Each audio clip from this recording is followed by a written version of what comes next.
We are back to catch you up on the second half of Fear the Walking Dead Season 4. It keeps going. We met new characters, traveled to new states, and faced our greatest villain yet, a hurricane. Just wait for next season when the hurricane gets locked up for 7 years, saves a kid, and totally redeems itself. It's a really compelling character arc. I'm Woody Tondorf. Consider this your spoiler warning, because this is the Skybound Rundown. Following Madison's death in the stadium, Morgan decides he's done with the crossover and wants to head back to Alexandria with his friends. Unfortunately for him, Strand and Luciana are too busy getting plastered in a mansion, and Alicia's occupied with following mysterious notes from a dead guy. June and Al find a mysterious box of supplies on the road while John tries bonding with Charlie by making her a Scrabble game, which she doesn't deserve because she murdered Nick. So how did she pay him back? By leaving. God, she is the worst, guys. John asks Strand to help him find her when suddenly a hurricane hits. Like a really concentrated one, like one that only seemingly affects just the walkers that are flying around, while 2 trees in the background are totally fine. The storm separates everybody, and god damn it, the rest of the season is gonna be about them reuniting, isn't it? Alicia holes up in a house and gets attacked by a stranger. It's Charlie. You deserve your own red wedding! The two are forced to coexist while they wait out the storm. They quickly run out of food, and Alicia ends up eating Charlie so she doesn't starve. I'm just kidding. The two become best friends after Alicia catches Charlie pulling a Lydia, and they survive a traumatic basement flooding together. The storm passes, and the two hit the road. We'd ask Nick how he feels about this new friendship, but they don't have phones in hell. Hashtag they don't have phones in hell. Time to catch up with Morgan, who fell asleep in a semi and woke up in Mississippi. He fell asleep in a semi-truck, and he wakes up in a new state. He finds a gas station, enjoys modern plumbing, hears a mysterious voice on the radio, and then gets held up by 2 strangers named Wendell and Sarah. They threaten him at first, but then allow him to find his friends with a car full of supplies. You know, they seem very nice. I didn't see it going that way. Keep on trucking. On the road, Morgan runs into a guy with a bag in his head running from walkers. Not suspicious at all. Let's just keep driving, and he's going to help. Oh, Morgan, never change. He saves the man, who is a beer brewer named Jim, who says he's been kidnapped. Morgan takes him back to Sarah and Wendell to find out they're the ones that kidnapped him. Oh, classic mix-up. They tie Morgan and Jim up in the hopes of getting to Alexandria. Later, Morgan gets trapped in a van surrounded by walkers. The gang says they'll help if he gives them instructions to get to the Walking Dead. He does, they bail, and Morgan eventually saves himself to find them on the road. He says he'll actually take them to Virginia once they find his friends in Texas, and they agree, because apparently maps don't exist. We then see the person on the other end of the radio. It's a filthy woman with a walker pet. She seems very normal.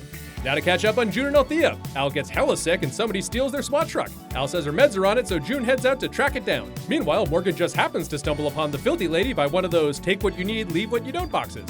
She tells Morgan to be careful as she casually fills a water bottle with filthy water. Stay filthy, my friends. June nearly dies getting the truck back, but makes friends with his captor, a guy named Quinn. He has kind eyes, and returns to Al, who admits she lied about the medicine being on the truck so she could get her tapes back. Ah, really? Later, Morgan climbs a water tower to radio June, the gang reunites, and then they radio Quinn, who drove the SWAT truck to the wrong mile marker. Bye, Quinn. Now let's see what Strand and John are up to. Turns out the hurricane stranded them on an island literally guarded by a killer alligator. I can't make this shit up. Fear the Walking Dead is a fever dream. Elsewhere, Luciana risked her life to bring a dying old man a beer while John and Strand make a boat out of a car. They get attacked by the gator and have to swim back. Morgan and the gang find Luciana on the road and make radio contact with Alicia and Charlie because apparently Texas is much smaller in the apocalypse. The filthy woman then radios them and pulls in with her SWAT truck, opens the gun hatch, and fires on them. And that's the end of the season! No, there's more? How much more? I have a meeting. All right, fine, flashback time. Turns out the filthy woman's name is Martha. Why did you say that? And she lost her husband at the onset of the apocalypse. No one would pull over to help, so she turned into a serial killer who only kills truck drivers. Guys, grief is complicated. In the present, Morgan's plot armor was contagious because everyone survived the machine gun attack. They fail getting the SWAT truck back from Martha, so they head to the hospital to heal up. And then Al decides to violate one of the major rules of horror by just breaking off from the group to fix a generator. Things quickly go to shit when walkers appear and the gang is forced to hole up on the roof where they discover Jim's been bitten. Fuck! Alicia and Charlie run out of gas, so they decide to go to a beach, and yep, they find John and Strand. Why not? Small apocalypse. Getting smaller every day. I love this show.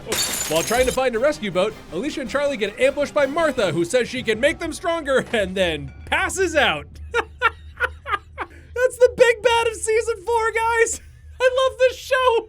They tie her up, take her back to the truck, and drive it straight through the lake to rescue John and Strand. They could have just walked, but you know what? There's no time. There was a crocodile. You weren't there. All right, the gang all reunites. Martha escapes. Jim reveals his beer recipe and then sacrifices himself so his friends can leave the hospital. And later, Martha makes Jim her new pet. Best season yet. This is better than the time they did the zombie brain drugs. That season was lit. Okay, wrapping it up. Martha finds Al, leaves her with the tape, and then Morgan and the gang rescue her. They all become violently ill because Martha laced their water with antifreeze. Fuck, that's bad. Morgan finds her, sees she's been bitten, and handcuffs her to a car.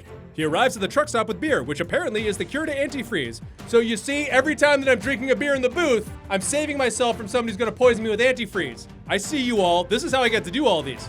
Everyone lives and they go check on Martha, who has turned. Morgan kills her, and John asks if they're finally going to go to Alexandria. Morgan says no, and suggests they stay at this dam and start finding the people on Al's tapes. So no one's going to Alexandria? Well, what the fuck did we bring Morgan in for? And that wraps up the last half of Fear the Walking Dead Season 4. I love this show, guys.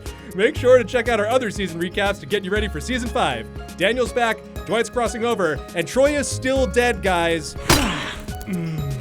My pants are off. Oh, I'm Woody Tondorf. Hey, and watch all of our videos. They're pretty good. We'll see you next time.